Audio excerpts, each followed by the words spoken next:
Hey guys, welcome back to another video, and in today's video we're doing the Shrine of Secrets review for the 13th of June 2023. The End Transmissions chapter came out yesterday and I've been having an absolute blast of it. I'm going to be making a video in the next few days on the Singularity, doing well, it's kind of part of the new series I did with the Doctor, but also it'll be just kind of like a first thoughts on it, I guess, because I played him a bunch last night, but that was just me kind of getting used to it on console and everything. So expect a video on that in the next couple of days. Without further ado, let's get started.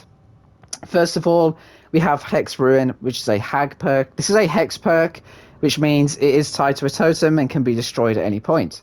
But anyway, while a generator is not being repaired by a survivor, it immediately and automatically starts losing progress at 100% the normal regression speed. So it's basically a little bit quicker than if a killer just normally kicks a generator, and it also happens the second that gen's not being repaired.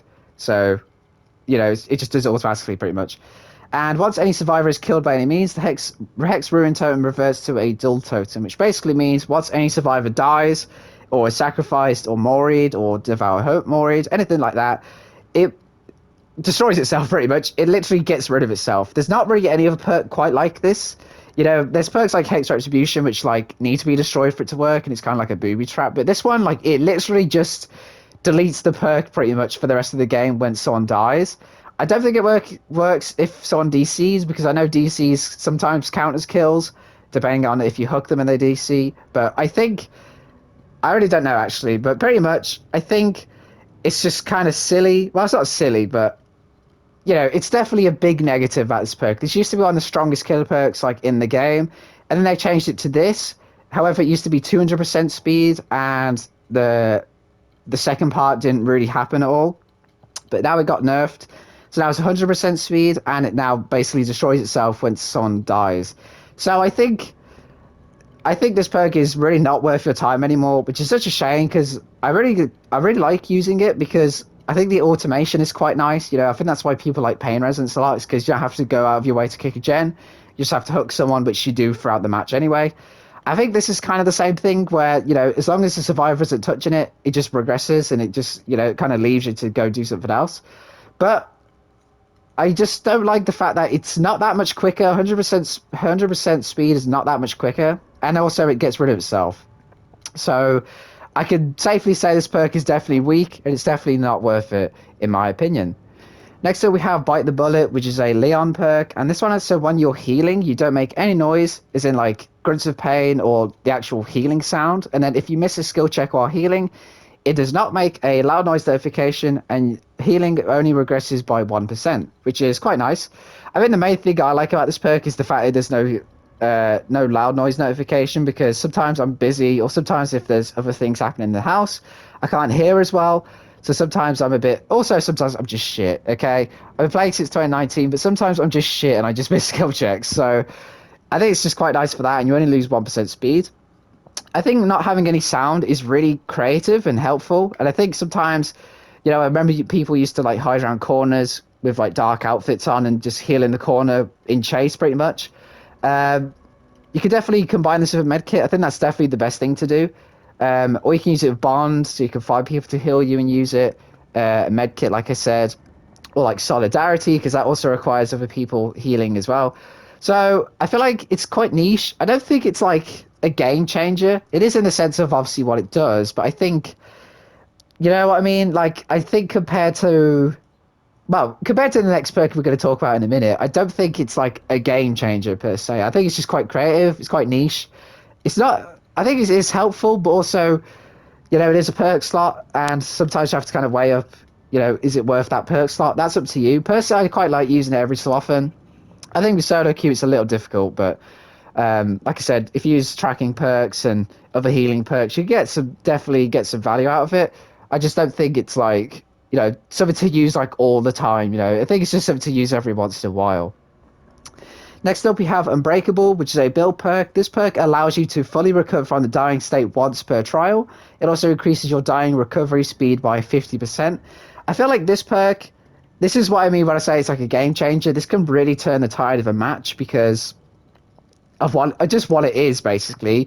Even if you can't fully recover and you've already used, you've used once per trial recovery, still being able to fully recover yourself, not fully recover yourself, but recover yourself like 50% faster pretty much is pretty nice. However, with this perk, it is quite unreliable because it's the same reason that I always talk about when I talk about tenacity or flip flop or anything like that. It's just unreliable. If you're not getting slugged at all, this perk does absolutely nothing because you don't have the time to use the speed, you don't have the time to fully recover yourself. So sometimes I feel like this is one of those perks like Deliverance where you put on Deliverance, and every time you use Deliverance, you never get a safe hook rescue, or you always get like hooked first. I feel like it's kind of the same with this. Use Unbreakable, but every time you use Unbreakable, you never get slugged to be able to use it, and it's just basically a perk slot that's not doing anything. So I feel like that's kind of the gamble. I guess that's why you might like it. That could be like a reason for it, I guess. Is that like there's some risk to bringing it and using it. However, I'm always playing safe, so I don't really use this unless I have a whole dedicated build to it. But again, that also kind of falls flat because, again, if you're not being slugged, then your whole build is not doing anything. So definitely a strong perk, and it is a good perk. It's good and it's strong. I just think it's really unreliable, and I think a lot of the time when you use this, you won't get any value out of it. So that's just my opinion, but that's what I'm saying. And finally, we have Tinker, which is a hillbilly perk. This one has it so a loud noise notification triggers on a generator whenever it's at 70% progress. So basically, once it's almost done, and you gain undetectable for 16 seconds during that time, and also it can only be triggered once on each generator, which did not used to be a thing. It used to be able to do it on like the same gens. You could basically like, well, if you think back to like the good old days, I guess you could use Ruin on this. So then you go over to that generator with Tinkerer procced, and then they would get off the gen and it would regress back to less than 70%, and then you'd get notified again when it goes up to 70%. So basically like that. It's like a surveillance pretty much. It's pretty much what surveillance does.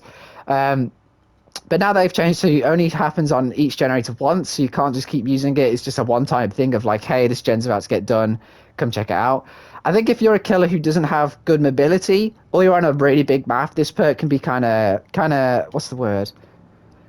Kind of like annoying, I guess, because you get that value, but then you can't really do anything with it, because then it means you have to try and use that 16 seconds of undetectable for something else because you can't reach that gen. It is good in the sense of like telling you when a generator is about to get done. Again, I feel like I don't know. I feel like I don't know, like because if it's a gen 70% done, if there's more than one people on it, that's going to get done in like 10 seconds after that notification. But if there's one person, it's a little longer. So I feel like you have to kind of try and decide if you want to try and commit to like getting someone off that gen or regressing that gen. You have to kind of have perks with it to kind of make sure that gen can get controlled again, because this perks, again, it doesn't regress the gen or anything like that. It just solely tells you, hey, this gen's like getting close to done, you need to do something about it. So I feel like as long as you can do something about it, then it's good, and obviously it's a good like warning system, I guess. And obviously you get undetectable, so that's nice. You can, if you're close enough, you can use that undetectable to sneak up and grab someone off it or anything. But I think most of the time the generator's far away, or it's like really far away, and you have to try and use that undetectable for something else. So I feel like it's okay. It's like decent, I would say. I don't think it's like incredibly strong, because I don't think it is in what it does, but I also don't think it's like garbage either, because the one thing per generator is annoying, but I think it's healthy for this perk, otherwise people would just keep abusing it. So that's just my opinion. It's hard to explain about some of these perks, you know what I mean? Like Tinkerer and Bite the Bullet are perks I like, and they have value. It's just like I don't know if they're like good or not. Like I don't know if Bite the Bullet is good per se. I just think it's like helpful and it's like convenient, I guess, and it's niche, but I don't know about good. And same with this, like it's fun to use and it's good to see where people are and know that people are on generators and that generator ain't finished. But that's all it does. It doesn't, like, you get undetectable, which is nice, but if you're far away, you can't do anything with it, if that makes sense. And it's basically just, all it is then is just like, hey, this gen's about to get done, you can't do anything about it, haha. You know what I mean? So I don't know which ones I would say to buy, to be honest. I'd say maybe Unbreakable. I think getting at least Unbreakable is quite nice because it has its moments. It really does have its moments. And I feel like if you're in a Survive Friends, if at least one of you has this, then that's all it takes really for the snowball to get rolling. Other than that, I don't think these ones are like I said, I think these two are like perks I enjoy, and I think they are good to some extent. I don't know about buying them with shards though. I feel like you could probably save them for like I don't know some outfits or skins or something. Hex Ruin is absolutely a no go because, like I said, at this point it's just terrible. It's just I don't see any value in it personally, so I wouldn't touch that with a stick. Is that what they say? Anyway, that will be it from me, guys. Hope you enjoyed. Hope you found this useful, and I'll see you in the next few days.